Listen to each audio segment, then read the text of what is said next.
everyone, welcome back to another episode of Motivation and That. I am super excited for a little bit of a different feel of an episode this week.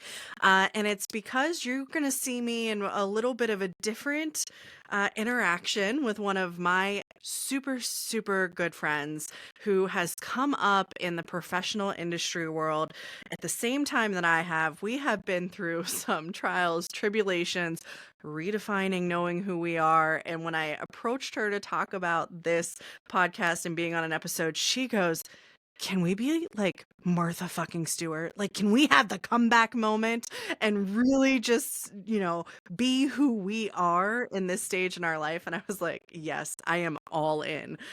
So we'll get into how that meshes in with everything. But with no further ado, Alli Audrey, who is actually the owner of a local farm in our area, Grit and Grace, and has a horse, and has really just, that's been one of your transitions that you've gotten into. But also, she is just a whiz of a human, like have owned your own businesses. You've been in C-suites in different places. And I like to think of you as one heck of a chameleon.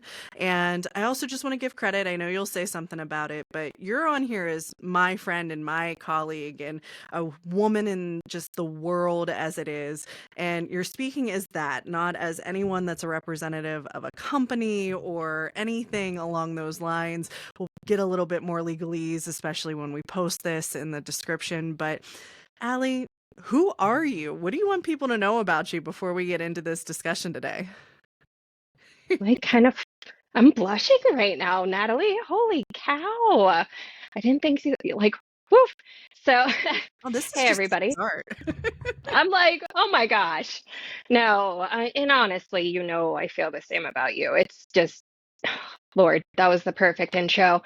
So, who am I? That's a loaded question. So right now I am running a small farm. Basically, I found a hobby in my early 30s that kind of saved my life. It really kind of brought me back to center, made me remember who I was, prior to trying to strive to be business Barbie, trying to strive to be, like again, like just the executive example of what a woman is. That was my dream. That's what I aspired to be because I grew up with nothing for the most part, so you set a goal and you're like, I'm going to accomplish that.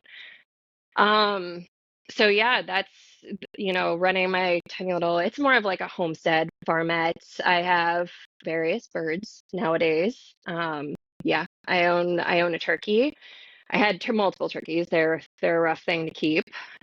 Chickens, ducks, a guinea fowl. Do not recommend. Do not recommend. Um, so that's where I've been keeping it. And then I have my horse, which is a full-time job in and of itself, but it keeps me sane.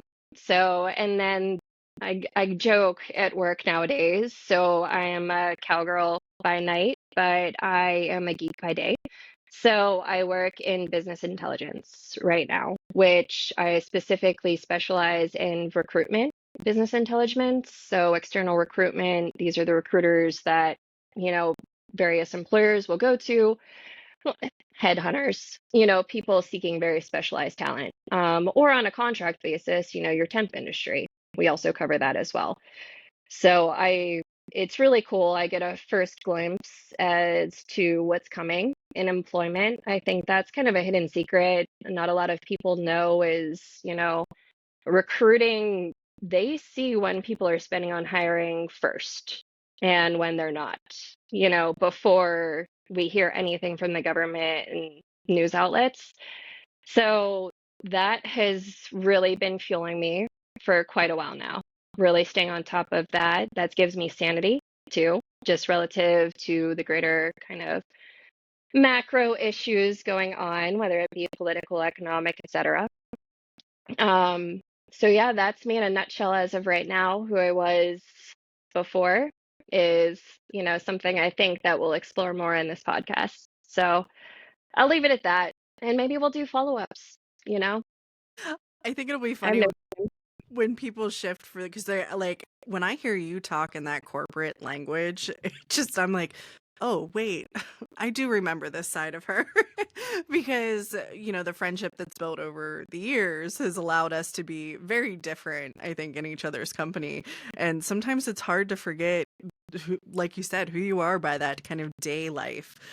You've had your own graphic marketing business. You've gone back and forth to San Francisco for a job, which I was just like, oh my God, she is literally a jet setter type of person. And before that, the world of healthcare was your language, and the finance side. And so it's to me, it sets us up for exactly what we're just supposed to talk about today, which is this idea of the generation of doers right now in any industry is fascinatingly this millennial group of people that don't look like old white men.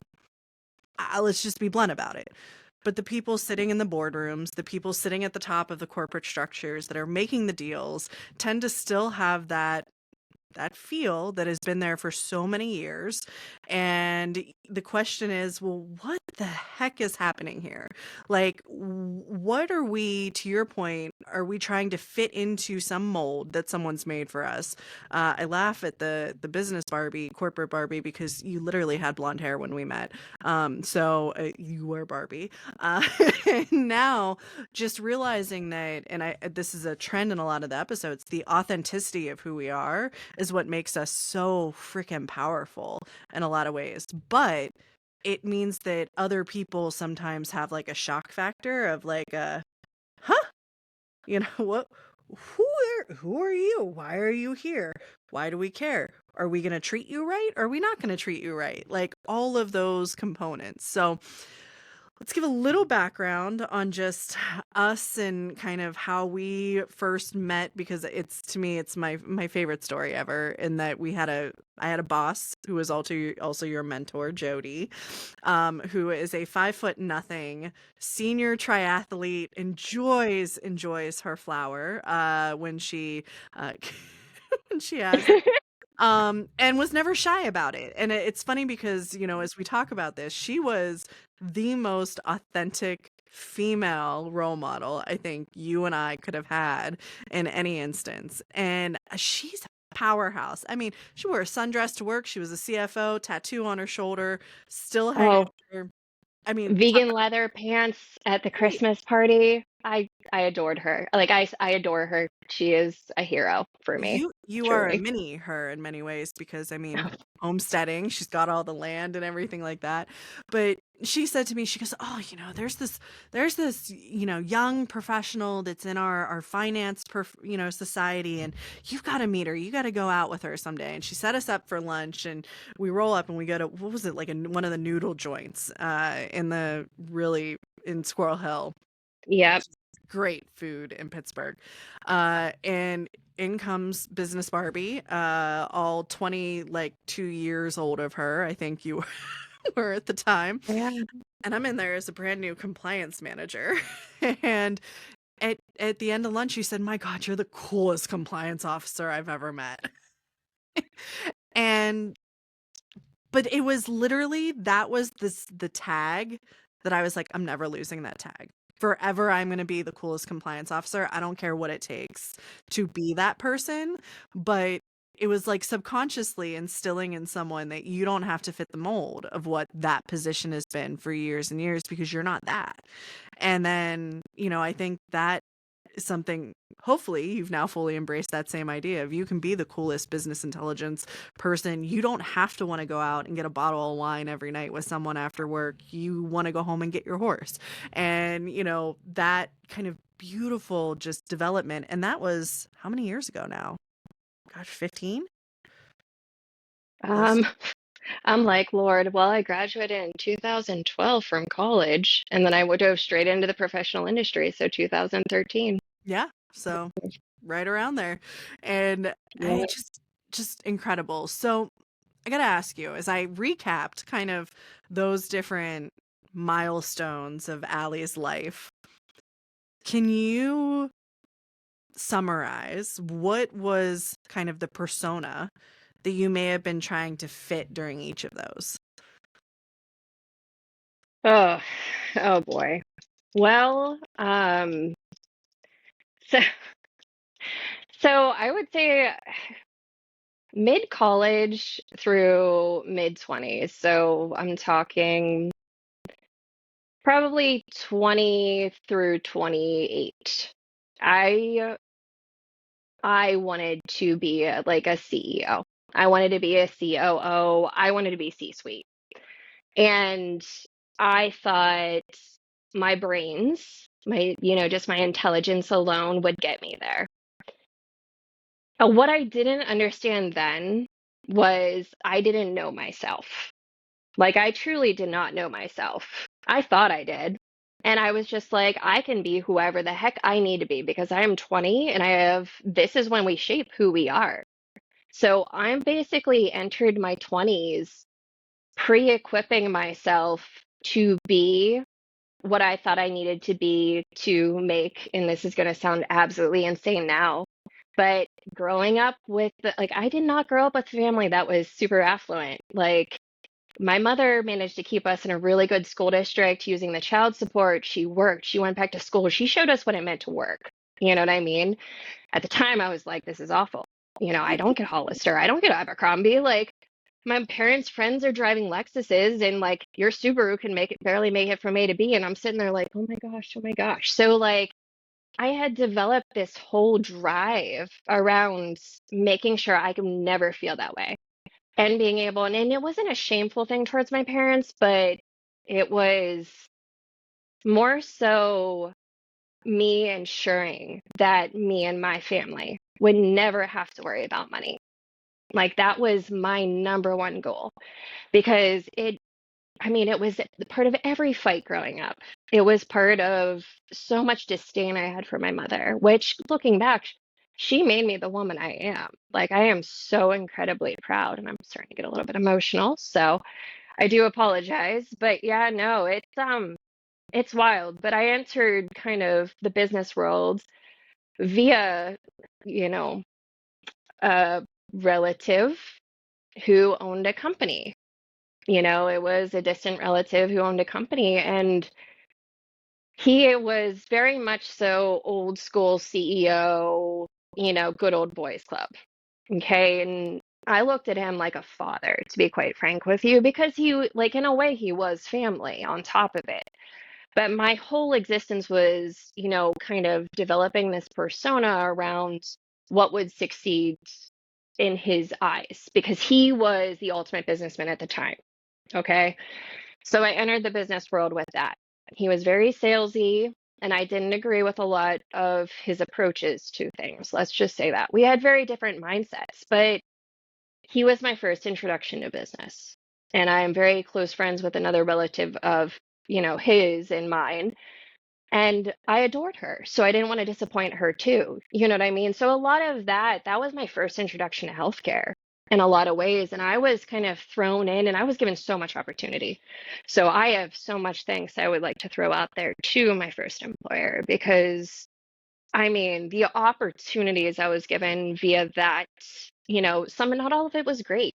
Like, some of the things that drove me there made me a better professional, and they were not good, but they pushed me. But there were other things that I received opportunities. I was sitting in rooms with CFOs at 21 years old. I had no idea what I was doing, none. And I was just like, oh my God, it was a sponge, just absorb everything. So, and again, I didn't know myself then. What I know now, and, what I'm working towards, is getting a diagnosis for ADHD. I have been diagnosed with anxiety, um, but ADHD is very prevalent, has been misdiagnosed in women for years and years. And ultimately, I have struggled with it. I first recognized it in college because I would read the same page like 30 times, you know? Yeah. And I just kept fighting it. I would drink coffee until 3 a.m. to memorize what I had to with flashcards. But anywho, so looking back, like, again, as an ADHD person, you learn to mask. I learned to mask very easily. So I knew what I needed to do to fit in any environment, any context. What I didn't know as I kind of evolved, as I digress now. It wasn't. I was evolving. Getting experience was the drinking aspect. And now I use that as a coping mechanism from ADHD too. You know, there's so many salesmen that just becomes the life. And that scared me a lot. It scared me a heck of a lot. And it's taken me a really long time to even feel comfortable with saying, like, this is not normal. But I went from one industry of sales to another, recruiting, where it's constantly networking and drinking, so it became normalized. So that is something like, too, for young women, especially going into sales and trying to fit a mold and not knowing yourself. It's okay to not know yourself, but listen, like, just, I didn't listen. I had other people come in, like so many mentors. So, but anyway, ask another question. Let's Well, move on. Well, you bring up the ADHD, and I have it too. I haven't got into it significantly on the pod yet, but the combination of the ADHD, the anxiety, depression, that things that all go together. But we also hyperfixate because we're looking for that distraction, or we're looking for that thing to kind of regulate us for that period of time. So I also think that there's probably this huge swath of especially young women who came in the early 2010s, late 2000s, the wonderful time of life, and just completely did what you said. We threw ourselves into things. We were the generation that grew up with both parents working in a lot of cases, and we had all this new technology coming at us, and so many ways to stimulate us and give us kind of that fix we were looking for in some ways, but also wanting to prove a lot of components. You mentioned it, this phase of not wanting to be like our parents, or not wanting to be like what we grew up within, and, being better in some instances, whatever we defined as potentially better was. And, it's interesting because I think of those masks that we swapped back and forth, we did because we'd been doing it our whole lives. So it came a little easier to us, but it still exhausted us. I got talked to my friend Julius about this other, that leaves us empty when we get home at the end of the day, because it's like, oh my God, which one is actually mine? Like, who am I really? And Yeah. do I want to talk to anyone? But somehow, for both of us, you sitting in a room with finance people, me sitting in a room with healthcare people, they trusted us and still trust us to this day so explicitly. And I think it's interesting. We may not have shot to where our male counterparts got to or anything like that, but it was this component of they knew we could do it. Probably because we hyperfixated, because we wanted to prove ourselves so badly. But I wasn't really ever questioned. It wasn't like can you do this? Can you pull it off? Is this something that you're up to or capable of? You just, to your point, you got offered and we took it and we were successful at it. What was that? Imposter syndrome is going to be something, I know that's another kind of thread through that, but did you experience that in that? So you're 20, 21, 23, whatever it might be, in these rooms, and CFOs are asking you for information. How did you even start to just flip into that and be able to be responsive? Well, you learn to dance. I'll tell you that much. I hate dancing, by the way. So I still prepare. And I still tell my boss, like, my company was recently acquired. So we go through the meeting our new boss, and I'm like, listen, I don't dance. Do not make me dance. I mean, I can dance, but you're gonna hear about it afterwards. Like, I prepare because I like to be data driven. I like to be fact driven, and I like to know what I'm talking about. Um, I would say being in a room with CFOs definitely taught me how to speak. I will say that as a professional in a way that you will be heard. Now, did I apply that always? No, but it it made me understand kind of what they were looking at. See me, I'm more micro oriented, and I joke, one of the senior consultants I work with now, former partner of the prior company I worked for, before it was acquired, So I would focus on microtransaction data analytics. He would focus on the macro, taking a look at the balance sheet, the financial statements from a high level. And we were able to kind of reconcile from two approaches, and it worked out. Um, with regards to kind of that application, whenever I was dealing with CFOs more directly, like I've gotten much more versed at it.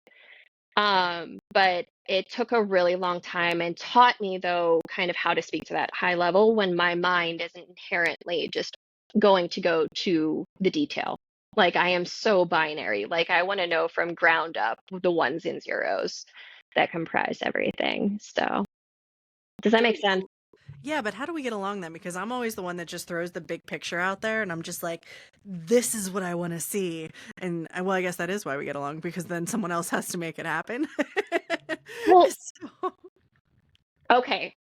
This is hilarious. Again, I talk about macro, what executives think, and talk about what we talk about is philosophical, like theoretical application of best practice. I I feel like I'm kind of, oh Lord, I am a black sheep a lot of time in conversations whenever I talk about the theoretical application of best practice, like truly what we learned in case studies from Harvard Business Review. And I would say that while yes, certain things will catch fire and become trendy within executive language and more of macro executive speak, I don't think that's one and the same. Like it's a subset. And that's where like I think I have had a really difficult time personally, like myself. And I even joke with my boss, like, I'm not gonna go into a room with good old boys and slam dunk it. Like, no, no, I'm gonna be that awkward young woman. I know who I am. Like, I cannot talk like the true executive speak, but I come to the table with enough knowledge and backing and statistics to kind of back that up, that that's how I've been able to be heard in a lot of kind of regards.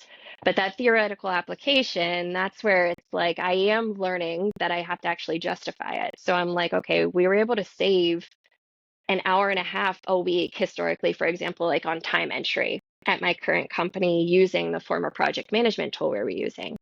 And we had a better grasp as to where we were relative to estimates, et cetera.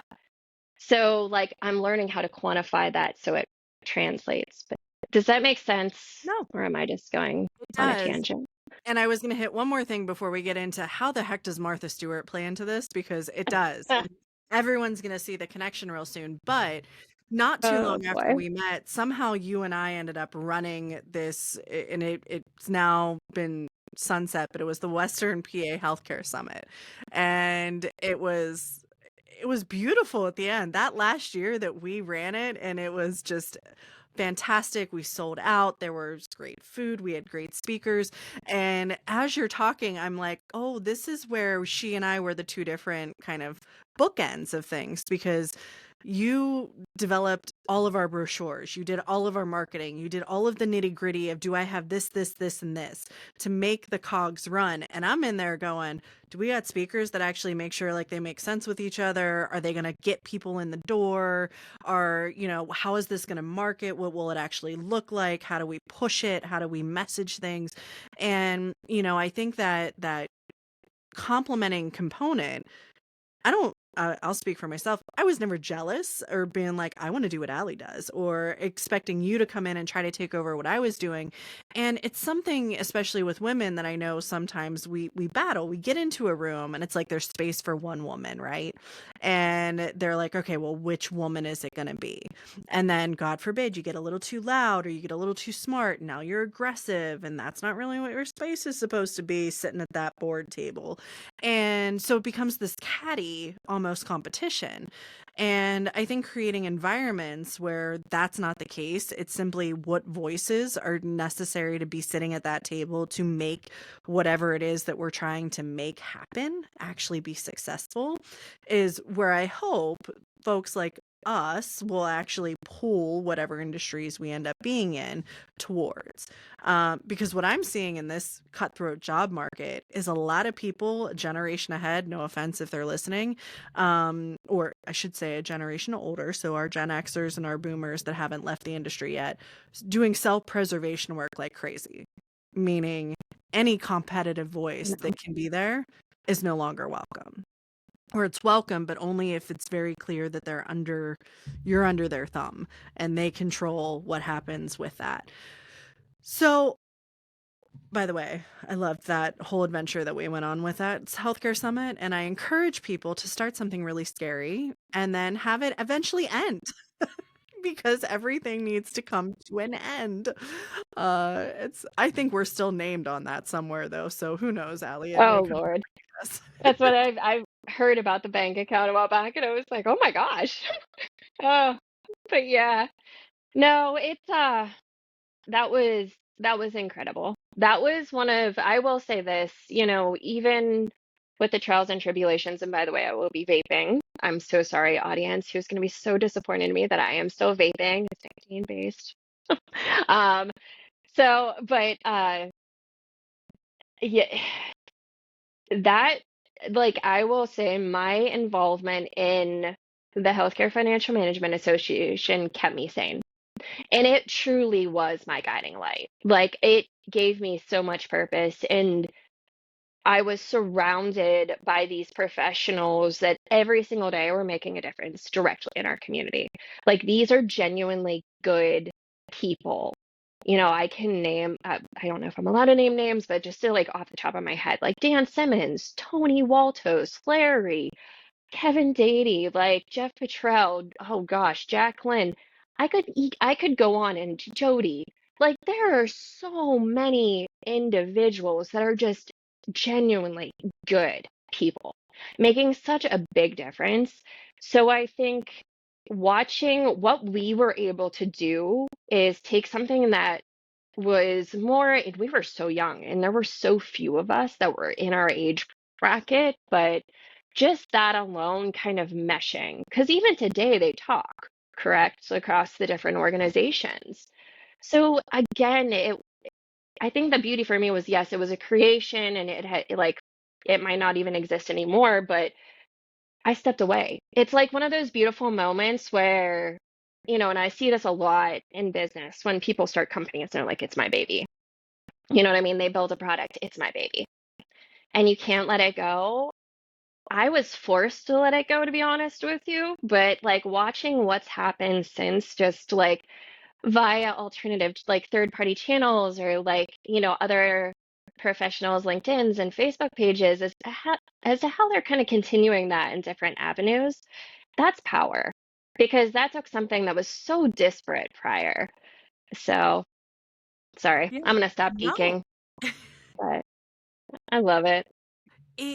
It really is, and I think you've done a better job at stepping away than a lot of people have, and I do want to pick your brain about that at some point because, you know, I struggle with it.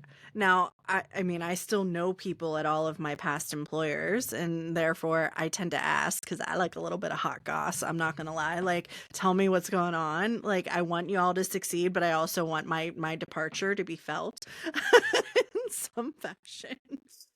Let's just be honest, it's how it is. And, but to the point of actually creating something and then realizing that it's time to let the baby go to college, and move on with Yeah. their life.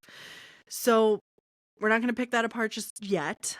Get to it at some point, maybe on a second episode. But hopefully, what people are hearing is this component of who you and I were at the start of our career, and there's elements and some words that probably chime in, right? Perfectionism, uh being perfect, so not just perfectionism but being a perfect person to people, so they don't have anything to pick apart about you, so they don't have anything to criticize. Trying to fit the mold of what's out there and trying to be as successful as absolutely possible within that mold that already exists. And this is where Martha Stewart comes in. Martha Stewart, if you think back to pre-prison, Martha Stewart was perfect. She has taught me how to fold a fitted sheet. I can fold a fitted sheet perfectly because of her in pre-prison Martha Stewart world, where everything was about how perfect can it be, how in line with expectations are you, do you fit this mold that's out there for you? And then she probably had some great people around her, and she did some insider trading. She claims she didn't, by the way, but nonetheless, She did it. Like, come on.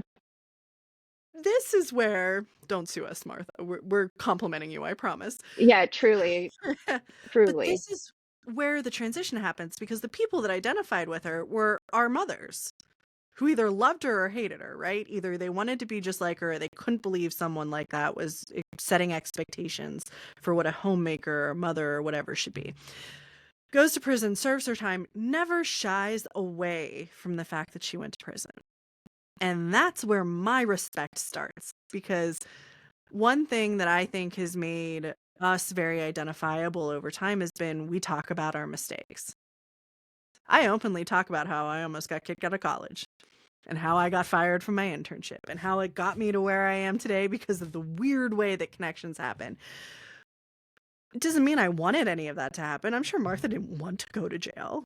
But she goes to jail, she's honest about the experience, and she profits from the experience because she's able to made a nativity scene while she was there that then she replicated and has sold every year since.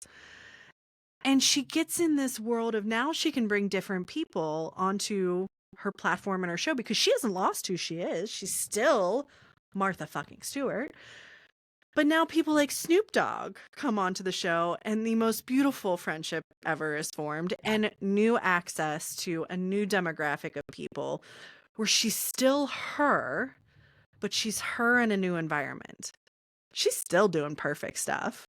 She's still teaching us how to fold fitted sheets and bake things and all that kind of stuff, but she's doing it in a relatable way.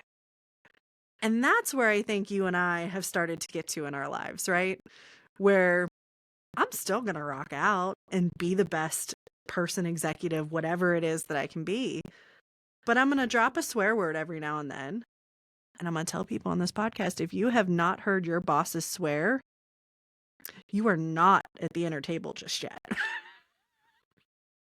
And that's very, yeah, yeah. Which, by the way, I swear my boss started swearing because of me. I was like, oh, my former boss, I was like, oh boy. But But yeah, it's bringing a tamer version of the wild child you that you are in your regular life, you in general, yeah. to your technical expertise so that you can truly be the best person. Because masking is exhausting. Oh, wait. Yeah, And yeah. if you have to completely replace that mask, it takes away from your ability to have power on that technical expertise. And I do wonder if Martha Stewart really did just mask a lot pre 2004. Was it masking or was it just, is that what acting is to some capacity in more of a reality television format? Right. I mean, is it So, one and the same? It is. You know, we study. Masking is studying to replicate. You're a chameleon. Like my niece joked when my nephew joked that, whenever I was younger, he said, "Are you a spy?" Because every time he saw me, I'd be blonde hair and like preppy or, after that, like you learn kind of just how to fit in. But anyway, back to what you were saying. well, Sorry, no. So I'm going to ask you I because you're digress. the one that brought up when we started talking about this. Yeah. You got real excited and you said, this is where it came in. It's the title of the episode and it's everything. Coming back like Martha fucking Stewart. And why was that where your brain went first in the process? Was it just an It was ADHD just, moment, which is totally fine, but oh no. I mean, no, no, listen. Me and Martha vibe on multiple levels. Um, with ADHD. So again, it was bombshell. I had a nervous breakdown. I took a 3-month LOA from work and did intensive inpatient therapy through a really, really, I mean, the team that I was working with at a local hospital was phenomenal. I mean, it was second to none. I've heard that program was discontinued, which broke my heart, to be quite frank with you. Um, it was second to none. But I've learned, going through that experience, I was on a bunch of medications, which to anyone that has gone through trying to treat anxiety, depression, these are kind of 30-day trial runs or how are you feeling every single week? And you can have the highest of highs and the lowest of lows. And at the time, there wasn't, I would say, a very well known or cheap way to get kind of genetic testing done as to how your body is going to respond to certain medications. There are tests nowadays that actually will help. You can take, I think it's just a mouth swab, and they actually will help you understand kind of how medications will impact you or what medications I'd recommend to stay away from, things like that. But yeah, so like I had gone through that whole rigmarole and I discovered medicinal marijuana. And I'll be honest with you, it helped. It was the only thing that helped and allowed me to function day to day without not knowing who I was going to be, whether I was going to be manic highs or manic lows because of a medication. Um, and again, over time, I've learned how to use it. So I am an advocate of it. Obviously, at this point in my life, THC is federally legal. So I'm an advocate and I love to help individuals who are looking to learn how to use it in an effective manner. Just because it helps slow my brain down. And that's all I needed because my mom once told me, Allison, our brains are just like machines. We have gears, metaphorical gears. And if they keep spinning and spinning and spinning and they're out of sync, they're going to over time wear down. So I wore down all of my gears. I needed that muck that kind of medicinal marijuana gives you to kind of slow you down to some capacity. Because my brain was just, I got to a certain point in my life where my brain was on hyperdrive all the time. I mean, I was getting 2 hours of sleep, working 12 hours a day.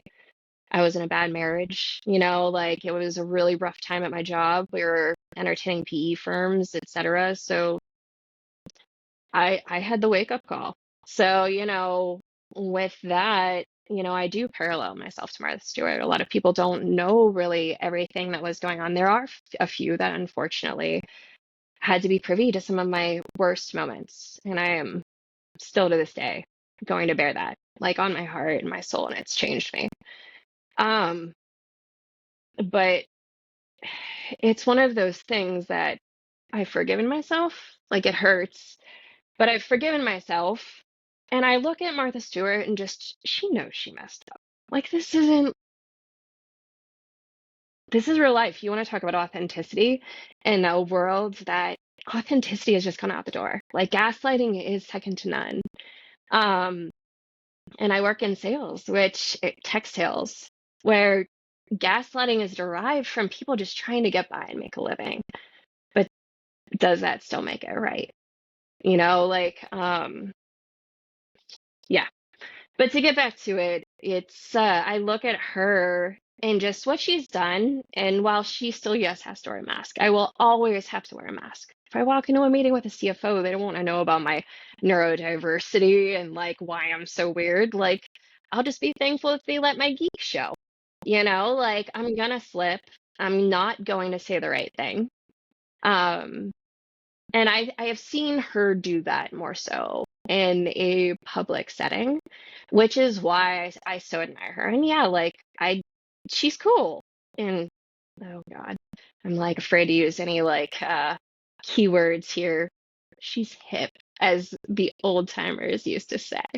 Look, she's got some great skin, and I know it's probably a little surgery, but also some good skincare. But it's a component. You touched on it with the mental health piece, but also with the slowing down of how do we not be our biggest bully to ourselves. And something that I'm massively struggling with.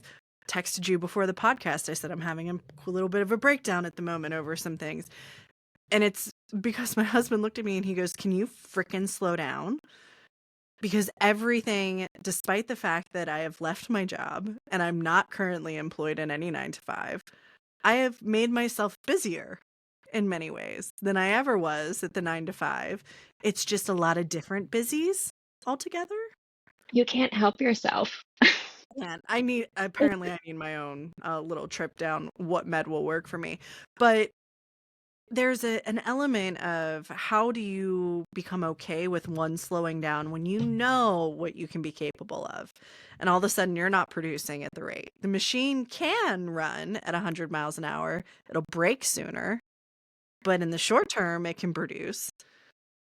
And actually saying and convincing you and everyone else, nope, we're going to run it at 50 miles an hour and it's going to last 3 times as long. But the immediate output becomes slower, and you had to wait a little bit longer. And we're in a world where that was never really acceptable. You had to crank nonstop. And then when you make the mistake and the machine breaks and you finally go, I knew better. Should have been 50 miles an hour, not 100. And then how do you not ruminate on that for years and years? Just be like, God, it wouldn't be at my state right now if 10 years ago I just put the machine at 50. But that's what Martha has done, and that's why I bring it up. Yeah, I can't, all I can say from personal experience is I am that child to my mother's dismay and my father's dismay that I only learn by experience. If I set my mind that I'm going to experience something, I'm going to experience it. And whilst, good Lord, it's put me in some terrible predicaments and has made me question myself, it at least put that mirror in front of me. So I got that wake up call in this lifetime. Like looking back, you know what I mean? Like, so it's crazy. Like we talk about life and growth, professional growth or otherwise, okay? If I don't have that mirror there to show me what exactly, like I do something, I get a direct reflection of it, and I'm going to learn from it. A lot of people don't learn. They don't bother looking in the mirror, taking the time to reflect on self, and they just keep repeating the same patterns. You know what I mean? So I think there's a lot to be said there. So, So I gotta ask, what's your love language? oh Lord. I'm a very There's a lovey-dovey reason for person this. all around. Like, okay, so physical touch 100%. Like, I am just an affectionate person. Like, friends, family, I love hugs. I love, like, even with my sisters, we cuddled. Like, we would jump in a bed with each other on Saturdays and Sundays and just cuddle. Like, so that's definitely my number one love language. Um, Acts of service definitely is one of my love languages as well. But I don't know. I go back and forth. It's So really I tough for asked me. because I think what I've noticed, I never in a million years thought mine was words of affirmation because I can't take a compliment for the life of me. Like It I makes me want to throw immediately, up. yeah, I want to shut it Yeah. down. I Like want to I'm be like, like, ew, no, why are you saying don't my do eyes are that. pretty? I know damn well they're pretty. Or I know I'm really good at something, but I don't want to hear it. But what I Yeah. have learned is that subconsciously, especially in the professional world where you can't have personal touch unless you're a masseuse, Oh, please. Yeah. is words of affirmation were my addiction. And the more compliments I got, the better the performance rating, the more, oh, we wish you could be here. And I had to, oh, sorry, I'm already triple booked for that. Was this like sick moment of, see how good you are? See how great this is? And it was a light bulb moment that I haven't figured out how to address yet. Like I'm purposely am like, what can I fail at that won't have bad consequences so someone can be like, you suck. Okay. Enter a horse. Enter a horse. I kid you not.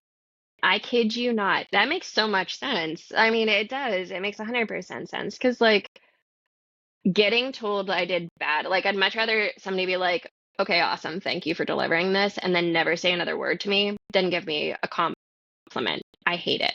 Like, and when I get them, I'm like, very much so. I'm getting better at accepting them, but they still, it makes me want to throw up inside. Um, but my horse, like I say, it saved me. It became something else that if I failed, there is a lot of money behind this horse at this point. You know what I mean? So I'm letting other people down. My mom and a close family friend actually gifted me the horse at first because I didn't have access to my financials at the time and didn't feel comfortable even being able to ask for extra spend, um, even though it was my money. And again, this is not a dig because the situation was very different. There was a lot going on then, but it it basically took me back and made me realize what mattered. Like words of affirmation, getting that positive reinforcement. Because yeah, at the end of the day, I was afraid of letting everyone down, which is what drove me to the nervous breakdown. I couldn't take time off because I was sick. I couldn't be depressed. There were people that relied on me. I had employees at work. With HFMA, like at the time, it was like, who else is going to do this? You keep trying to find people, but it's a really tough job, and you've set a really high bar. You're like, son of a bitch. Like, why did I Mhm, work so hard? Like, it's mhm. great. Yeah, like backing down out of that, but you bring in a hobby. My horse, there are a million things that can go wrong with horses. Like there are certain times that he coughs that I run up to check to make sure he's not colicking. Like or certain behaviors that he shows to make sure he's not colicking. And this is like mid-work day. Like it has and it basically said like it's also putting yourself in a ring with a 1,600-pound animal. And if you don't learn how to work with this animal without any words whatsoever, you're risking your life. Like my horse has tried to kick me in the head. My horse like And half of it was my fault because I didn't know how to communicate. So it brings you front and center whenever you have that. That's my grounding. You know what I mean? As scary as it is, but that's the level of fear that I need at a realistic level to keep me grounded, to not feel like I'm being sucked in that vortex of the entire world depends upon me.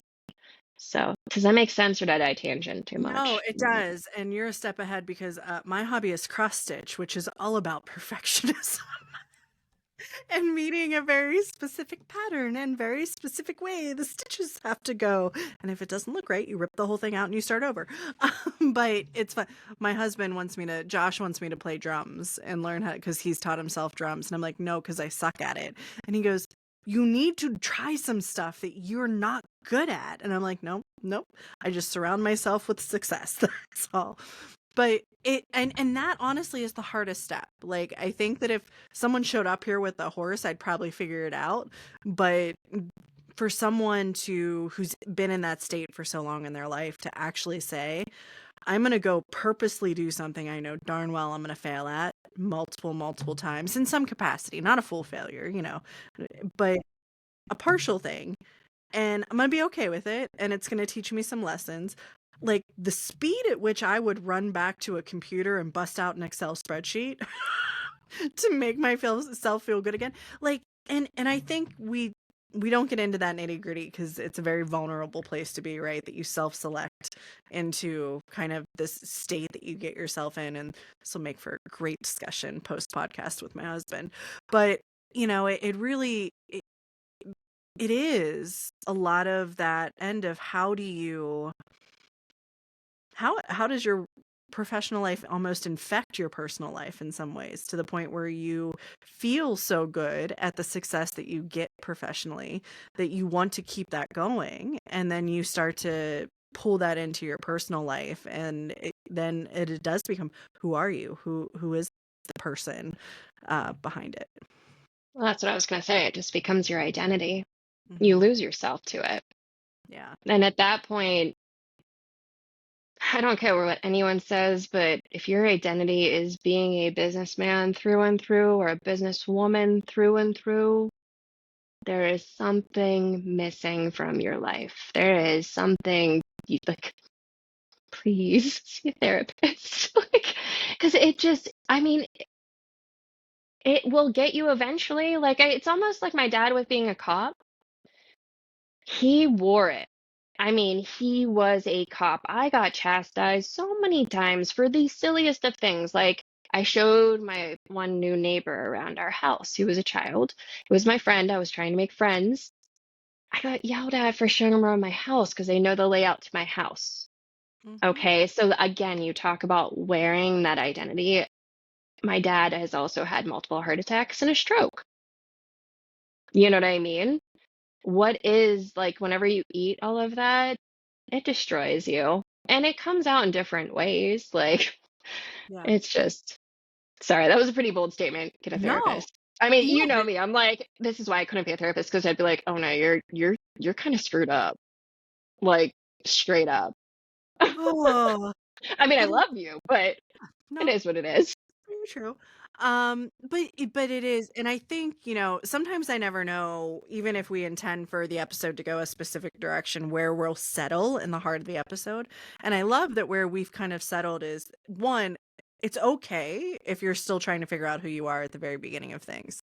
And so, like, you may hear us look back at this and kind of crack jokes or be like, oh God, I can't believe that I wore stilettos and thought that made me cool at that event that I went to, when in reality, penny loafers are where it's at. Uh, Oh, get the cheap ones. Like Target has those flats. I had like yeah. 13 pair. I would just burn through them because those heels, oh my gosh. And I got those hairline fractures in the top of my feet. So I couldn't Mhm. even walk half the time. So, go for it. Try to quote unquote fit a mold that you see that looks really appealing. But if it doesn't work, that's okay. And it's great to kind of come into your own along the way, but then be consistent with who that is. And I think that's been the other piece about it is once you, at least from my viewpoint, started talking about the nervous breakdown and the efforts and what it took to kind of come back from that, it's this weird component of I'm not going to shy away from it. It's who I am. You know what you get. And you're also going to get a slice of genius pie with it. So like you probably want to take the shot, and be with that. And I think there is more of a world of acceptance to that. And the more and more that we see our generation kind of come into that place, the only fear that I honestly have is that the people like me, I'm in recovery, okay? But the people like me will just be like, expectation of what we can do is our expectation of everyone, and that's just not how it is.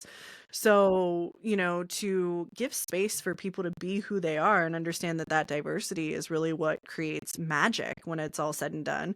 Because the best duo that exists in this kind of world that we think about is Snoop and Martha. Like the best. You never would have put them together.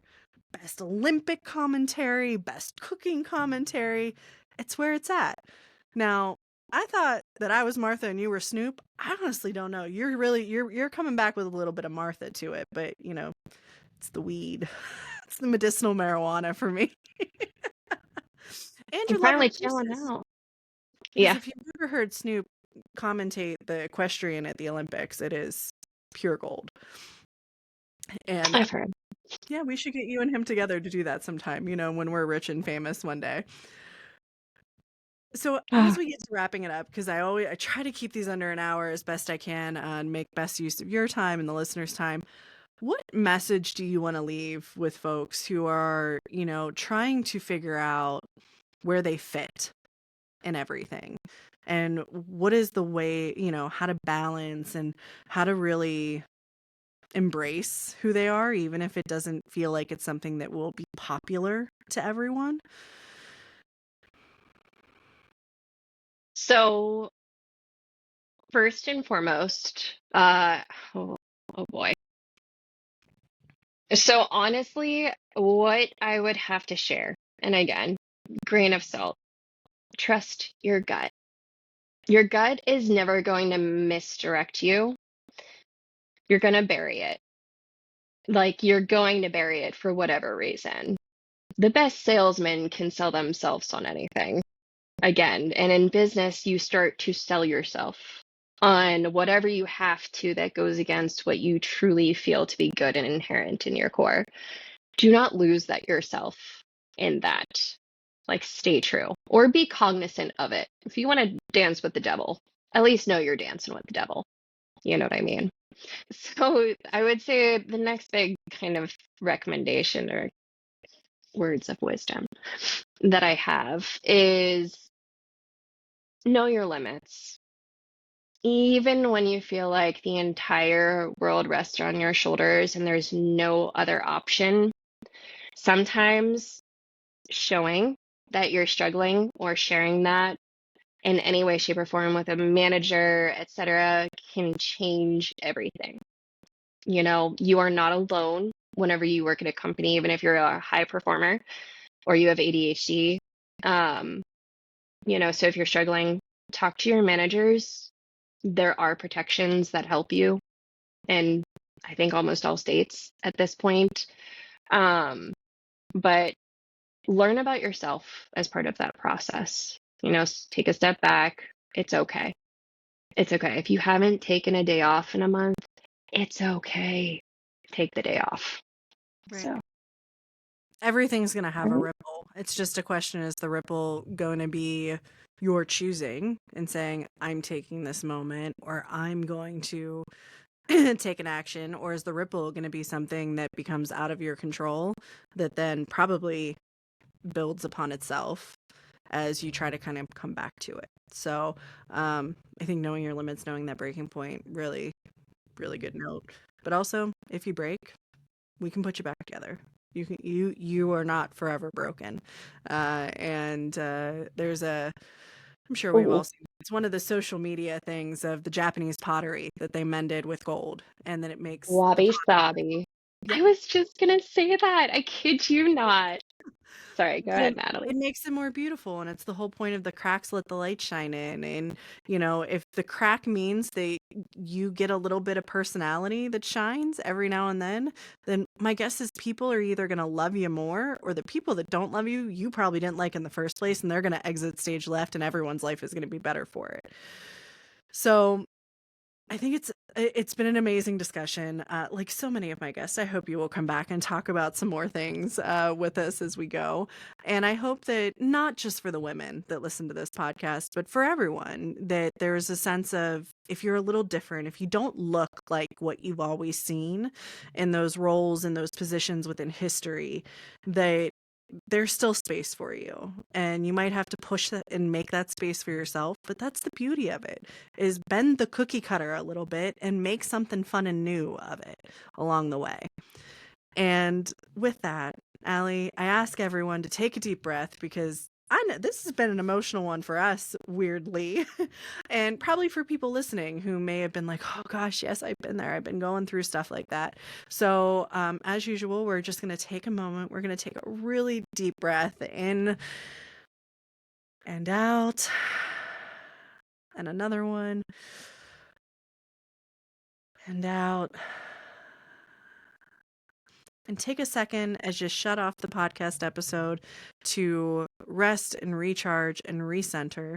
And if you've loved hearing about Allie, pretty soon we'll probably be able to tell you a little bit more about her once her business stuff kind of settles down. And, you know, protecting our own peace, we're still always available to chat and to mentor and to coach and discuss. So, Allie, you might have some folks that reach out via me to you after this, and we encourage people to do that, especially if it resonates, or if you're like, can she talk about that business intelligence stuff next? Because I don't even know what that is. Let us know. We'll be happy to bring her back for that. So, Allie, thank you. I love you, and I Thank appreciate you. you. Love you too.